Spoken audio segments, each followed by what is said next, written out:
Things are beginning to pick up down at the Duval County Emergency Operations Center, and that's where Joy Purdy is. She joins us now live. Joy, what's going on there now? Well, Rob, the Emergency Operations Center is operating on a level 2 activation. That means all personnel are closely monitoring the storm. They have called in additional personnel, and every city agency has been put on alert. They are not taking this storm lightly. We asked them about possible evacuations, and this is what they told us so far.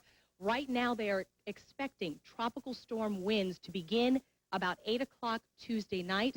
They are expecting hurricane force winds to begin 10 o'clock Wednesday morning. Of course, this could all change, but because of these projections right now, they are saying that the special needs people will be alerted about evacuations by 6 p.m. tonight. Now, of course, everyone else will be alerted about 1 o'clock in the morning. That's what they're saying. But because that's so early in the morning, they're going to let everyone know, give everyone a heads up sometime around 11 o'clock during Eyewitness News Night Beat. They tell us that in all, it'll take about 19 hours to complete evacuations for special needs people. That, of course, will take a little bit longer, about 6 hours longer. We will keep you updated as we speak. The mayor is meeting with emergency personnel, and we are expecting an update any minute now. We're live from the Emergency Operations Center downtown. I'm Joy Purdy. And John Gahn is keeping his eye on Floyd. He joins us now to tell us about a projected path. John? Well, once again, we'll get to the path here in a moment, but the thing that Joy was pointing out is important to understand is that all these things are projections, and again, whether we see tropical storm force winds along the first coast tomorrow evening or not still remains to be seen. What we will continuously do, though, is get you the latest information regarding the track of Hurricane Floyd over the next 24 to 48 hours.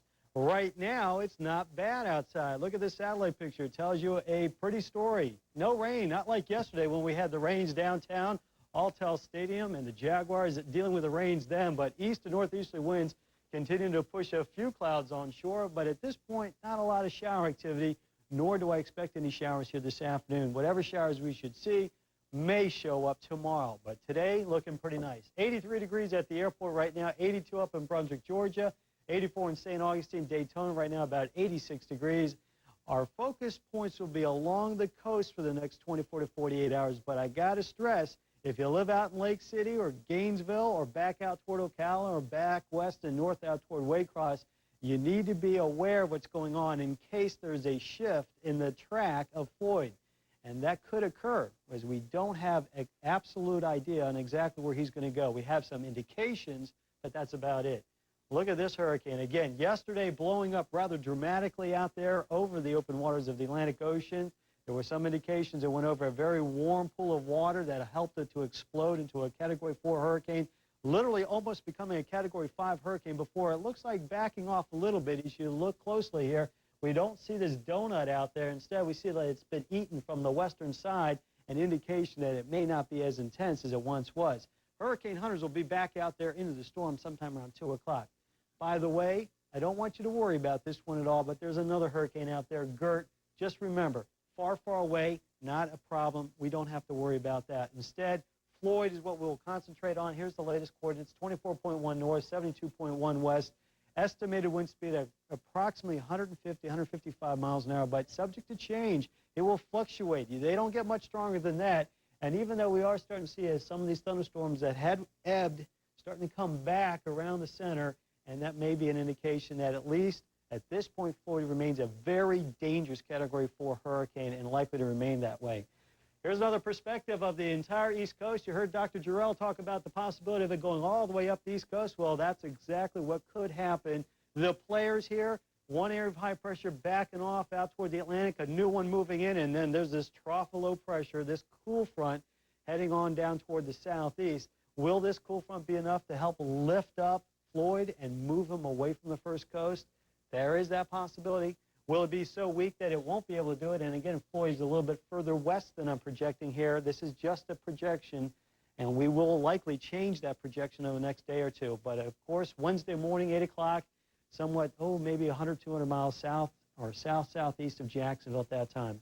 Until then, look at the high temperatures up and down the East Coast looking mighty nice as the cool air moves in from the west. That cool air will be spilling on out toward the Great Lakes. For us, we'll be watching instead out to the east of us. Northeasterly winds coming up this afternoon up to around 24 miles an hour. Small craft advisory, heavy surf advisory. You should know what to do at this point. We've been here just a couple weeks back. High tide coming up here right now. 87 degrees this afternoon. No chance of rain to speak of. Tomorrow, about a 40% chance of rain. If we do start to see the effects of Floyd, I think they'll come in late in the day tomorrow, and certainly Wednesday will be the key day around the First Coast. We'll have more on Floyd and what we're going to be doing around the First Coast to prepare for him coming back in just a few minutes.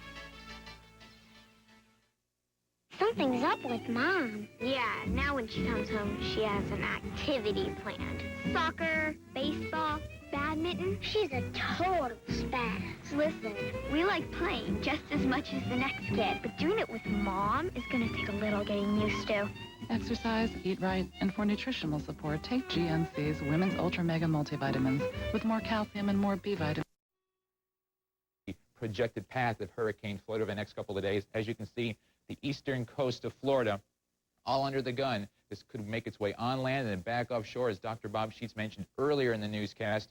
Models have it anywhere from onshore to about 100 miles offshore, and even at 100 miles offshore of us sometime Wednesday afternoon here at Jacksonville Beach. This storm is so large, in fact, 3 times larger in size than Hurricane Andrew.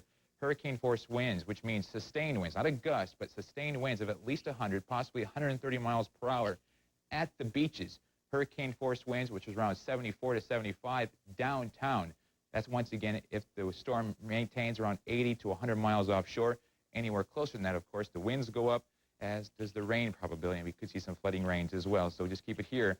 Any deviation in the storm is going to be so close will mean an increase, of course, in the wind speeds. Here is the front that we are waiting.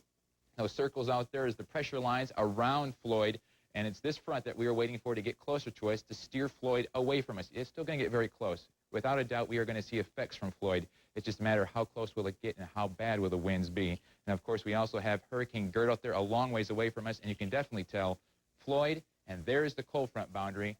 It's a race. Which one's going to win? We'll just have to keep our fingers crossed that the cool front gets here very soon. Here's the forecast map for the next couple of days. As you can see, Floyd going right along our coast. Windy conditions. Winds start picking up tomorrow afternoon up to around 45 to 50 at the beaches. Inland around 35. And you can see on the windcast those shades of yellow and pink indicating winds up around 35 miles per hour. The flags are flying. The one flag is the marine small craft flag, and the 2 flags, of course, the hurricane warning. Seas 8 to 12 feet. Seas 8 to 12, surf at 7 feet, winds up to 50 miles per hour at the beaches by tomorrow afternoon, and because of that, a heavy surf advisory also in effect. High tides at 12:30 tomorrow afternoon. Tonight, however, partly cloudy skies and very comfortable 69. Tomorrow, lots of sunshine, but the big news, of course, the winds increasing throughout the day, 25 to 35, getting up to around 50 with gusts later in the afternoon with Floyd knocking on the door. Thank you, Brian. Okay.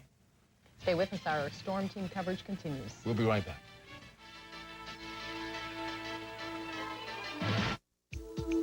You may be surprised who's drinking Ensure. Healthy people. Why? Because to help you stay healthy, you have to eat right. For the times you can't eat nutritious foods like these, drink Ensure. With the essential vitamins and minerals you find in vegetables, calcium like in milk, and protein like in fish. Ensure is a source of complete balanced nutrition to help you stay active and energetic. Drink Ensure. And drink to your health. Hurricanes, floods, tornadoes, fires. Are you ready for the storms of the summer of '99? To help you prepare, News Channel 4, the Times-Union, the American Red Cross, and the City of Jacksonville have once again created Eye on the Storm, the area's most complete hurricane and disaster guide, with a pull-out hurricane tracking chart and evacuation map. Brought to you by our presenting sponsors, Memorial Hospital Jacksonville, your local Gold Star Dodge dealers, and the JEA. Pick up your copy today, and we'll keep an eye on the storm for you. Growth. That's what happens when people like the way you do business. They liked the way we did things when we were Tom Bush Volkswagen. So we didn't change things when we grew to become Tom Bush Mazda Volkswagen. Or Tom Bush Mazda Volkswagen BMW. So what's the new Tom Bush Autoplex all about? Growing. To better serve you. Over 500 pre-owned vehicles, all worthy of the Tom Bush name. A name which now has grown to include the Tom Bush Autoplex. There's a bunker that goes all the way around the lip of the green. You're going to have to... Yeah. Hey, excuse me. How are the fairways going to be this week? You should aim for the oak. Really? Yeah. It's a back left pin. It's a sucker pin. Seven's freaky, that's what I hear. You're going to think ocean? Don't. Think the other way. Tiger Woods knows success takes preparation, and that's why he works with us. American Express Financial Advisors helps you figure out what you want to do and how to make it happen. You know I won the state championship on this course. No kidding. Stump Sam is sponsored by Crystal. Floyd, a storm as big and dangerous as they get. We all remember Hurricane Andrew and the damage it caused to South Florida in 1992. Hurricane Floyd is almost 3 times the physical size of Andrew. 3 times. Tonight, we are gathering all the information possible to see you and your family safely through this storm. Hello, everybody. The big story at 6 o'clock is Hurricane Floyd. We are under a hurricane warning. Parents, you need to know that most schools in the area will be closed tomorrow and Wednesday. The city of Jacksonville has closed down all government offices for tomorrow and Wednesday as well, except for essential personnel. The warning extends all the way from Dade County, that's Florida City in Dade County, up to Camden County, Georgia, a very long area for a hurricane warning to extend, and that is, of course, due to the huge size of this very intense hurricane. We have live team coverage of the storm. Meteorologist George Winterling and Brian Goddard are watching Floyd and will show you how it could affect Northeast Florida. Plus, emergency officials are on red alert this evening, mapping out their next moves. And taking no chances, we'll show you how the military and local residents are preparing for a possible strike from Mother Nature's fury. We are waiting now for 2 news conferences. Jacksonville Mayor John Delaney is expected to hold one shortly. So, too, is the director of the Federal Emergency Management Agency. We will bring you both of those news conferences live just as soon as they begin. But first, we begin our team coverage of Hurricane Floyd with News Channel 4's chief meteorologist, George Winterling. George? Tom, the terrible thing about a hurricane like this, it's out over the open ocean and it cannot lose force because it has the warm Gulf Stream waters offshore and the cold front is too far away. It's in a warm tropical environment and a violent thunderstorm spinning around that eye with winds of 155 miles per hour. Now, the fringes of the storm still well east of the Florida East Coast, and it is expected to turn as a cold front is coming, but is moving westward so fast, and it has not slowed up, that there's immediate concern for all the way from Dade County up our east coast. And for more on that, we go to storm team meteorologist Brian Goddard. George is talking about this storm trying to beat the cold front. Winds right now, the movement is west at 16 miles per hour, which is bad news for us. It means it would probably get ahead of that cool front. Coordinates 24.2 north, 73.7 west, roughly 425 miles east-southeast of Miami. And as George mentioned, maximum sustained winds of 155 miles per hour. We'll have more coming up in a few minutes. Deb? Jacksonville Mayor John Delaney is about to update us on the city's plans for Hurricane Floyd, which could include an evacuation. News Channel 4's Joy Purdy is joining us now from the Emergency Operations Center in downtown Jacksonville. Let's listen into the mayor. Once again, in the hurricane season, we've got a scare, but I think it'd be safe to say in this case, this is no joke. I live at the beach and sort of are skeptical of concerns about evacuation, but tonight we have to take some special attention to that. We are ordering the evacuation of special medical needs residents in the beaches, those that are monitored or tied up to electronic equipment, and we're beginning that tonight in anticipation that potentially that hurricane, although it appears it'll probably stay off the coast, but would be close enough that there would be hurricane force winds at the beach. The Mayport Navy base, and I need to stress this to really make sure that people understand that this is serious. If you're at the beach in low-lying areas, you need to prepare tonight, pack tonight. That's what we're doing, and then monitor it in the morning. Mayport has moved all its ships to sea, but the Kennedy goes out tomorrow along with the helicopters. They are evacuating tonight. That is done, frankly, to make the traffic flow out of the beach a little easier for us. We have agreed to keep the Mayport ferry open tonight for as long as we have traffic going to it, and both ferries are going to be running. The beaches in low-lying areas, flood-prone areas, we believe that by tomorrow morning we'll be able to make a determination if the hurricane is going to be so close that we would have to order the evacuation of those areas. So the message tonight is if you're in those areas, beaches, low-lying, or flood-prone, pack tonight, get to bed, and then when you wake up in the morning, tune into the radio and the TV, and at that time, somewhere around 6 to 7 tomorrow morning, we anticipate making a decision on whether or not to begin the evacuation of the beaches. This would give us enough lead time to get ahead of the winds. We anticipate the winds by tomorrow evening would be very heavy and make it difficult, but that should give us enough lead time to go on. I, at this point, do have Dr. Jeff Goldhagen from the State Health Department talk about the special needs evacuations, what we're working on with those individuals. Many are registered. Those that aren't, we can give you the phone number of who to call so that we can help and make sure someone goes out. The governor made a mention earlier today that I think would also be healthy. If you have someone in your neighborhood that is elderly or maybe with some medical disabilities, to kind of check in on them. We still have time. It may well be we wake up tomorrow and we don't have to worry, but hopefully the turn that we all have been waiting for will have begun enough that we think it will be off the coast. Absent a question for me at this point, I'll call up Jeff Goldhagen and be available for you. Is there Jeff? anything, Mayor, specifically wind speed or positioning of the eye of the hurricane that's going to trigger that decision at 6 or 7 in the morning to start the evacuation? Well, again, it would be, what it appears is that it may well be 50, 60 miles off the coast, but that would still give us the equivalent of Category 1 winds on the ocean, on the beach, and that does enough damage. And again, the concern is even 30 hours out that a little bit of an error in the projection, and it could really be honest. Frankly, a bigger worry, I think, would be that it actually end into the coast south of us, maybe Daytona, where it looks like the winds in that upper right quadrant, the waves, the tidal flow could actually be worse than a direct hit. So again, everyone needs to, if you want to know what to root for, as I said earlier, you root for the turn quick and that it goes further out to the east very, very quickly. So even in the event that it looks like we're going to have Category 1 winds, you will evacuate the beaches? Well, if it appears that it's going to be within 30, 40 miles of the ocean, and we think it's 70, 80, 90 mile-an-hour winds, we probably will have to order that. Again, at this point, we'll reevaluate at 11 when the updates come from there, and then we'll reevaluate after the 5 a.m.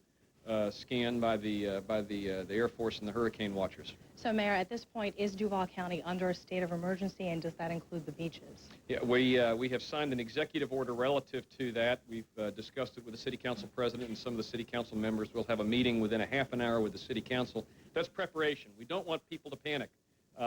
State of emergency, I think, implies that, that everything's blown down. It isn't there yet. But the City Council President, I think, wisely suggested that we get ready in case it does hit us tomorrow and we need to move quickly. What does, in fact, level 3 readiness mean? Yeah, we'd have to call Chip up on that. It's actually a state of readiness for our emergency personnel, our policemen, who's on duty, who's not, who we have to pay overtime to, what equipment we need to get ready, gassing up the fuel tanks, getting the chainsaws ready, those kinds of things. Mayor Delaney, in the effort to not create a panic situation, are we downplaying the situation? No, it's serious, and it's frankly the most serious in the 8 years I've been down in City Hall that we have to take a look at it. It looks to me like we're going to have heavy winds at the beach in the best case scenario. Worst case scenario, we have very, very heavy winds and potentially some flooding. Again, if it makes this turn and moves further out, it's okay, but this close, it looks like we'll have some substantial winds at the beach, and of course that causes some problems. The other worry from talking to the weather experts has been the northeaster we've had has really sort of flooded the estuary. In other words, the water level is up, the tides are up, and so it is going to take much rain or much of a tidal blast from this hurricane to really start flooding low-lying areas. So again, watch it tonight. Get ready tonight to leave if you're in the beaches and low-lying areas, and then tomorrow morning check out. If you're west of the beaches area, monitor in the morning weather again that you need to also take a look at leaving. How much of the evacuation decision will be made with regard to evacuees from South and Central Florida who will already be on 95 moving north? That is one of the factors. Already we're seeing the roads on 95 are starting to fill up. And obviously to get out of Florida, they've got to go through Jacksonville, essentially. And so that's one of the factors that makes us look at that clock a little more significantly. I will say that the hotels are filling up, if not filled, in Lake City and Tallahassee and Gainesville. And that's why we always stress that individuals need to make plans where they're going to go. If it's relatives, if it's a hotel, to be able to make a connection to them. Clearly, I think there's going to be space west. I think if you get to Gainesville or west, Lake City, I think that you can, that you'll be fine.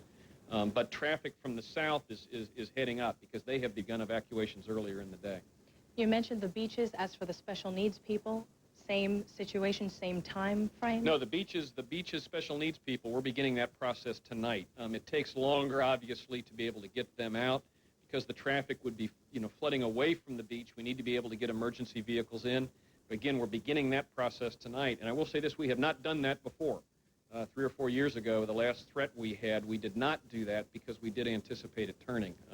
That's what I'm saying. I'm cautious on these, being someone that's seen them make that turn very, very often. And my gut is this one will make that turn. But if it does not, or if it gets a little bit closer, a 20-mile difference, it's just 20 miles west of the best case scenario, we're going to have some pretty substantial damage on the eastern part of the county. So, Mayor, that 19-hour evacuation that you have up on the board there, does that change any because of the fact that so many people to our south are evacuating? No, we think that it'll work out in that time frame. Clearly what we're looking at in the morning would be a good 24 to 30-hour period. If people are leaving, say, between 6 and 8, 6 and 9, 6, 10 in the morning, 6 o'clock to 10 o'clock in the morning. We think we're going to be able to do it in that time frame. I have to say there'll be some long traffic lines. That will be a long climb to move west out of the eastern part of our county. Mayor, evacuations in outlying counties, should they be taking your lead? Should they be listening? Now, each county has its own methodology. We all sat in on a conference call earlier today. City Council President Ginger Sowd was with us then. They have been in communication with the governor's office, and it's kind of a domino. I mean, we're all reading the same things, and you know, clearly if we're going, the counties to the north are going to look at it, and the counties to the south are going to look at it, just like we're looking at their decisions.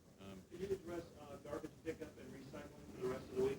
Yeah, basically we're going to have a 2-day holiday this week. The kids will be out of school the next 2 days, and you know, part of what we need people to do also is to, especially if you're out towards the eastern part of the county, is put that stuff in the carport in the garage so it doesn't blow around. But we have canceled city services. I talked to Chief Judge Moran earlier in the day, or his aide, and the courthouse will be shut tomorrow and Wednesday also. Part of the reason we did this was to try to free up the roads tomorrow, to be able for people to make the decisions that they need to do. Again, by late tomorrow, we know that the winds will be picking up almost regardless of where the hurricane goes. But we felt we were going to need that. People wouldn't need to worry about their kids during the course of the day.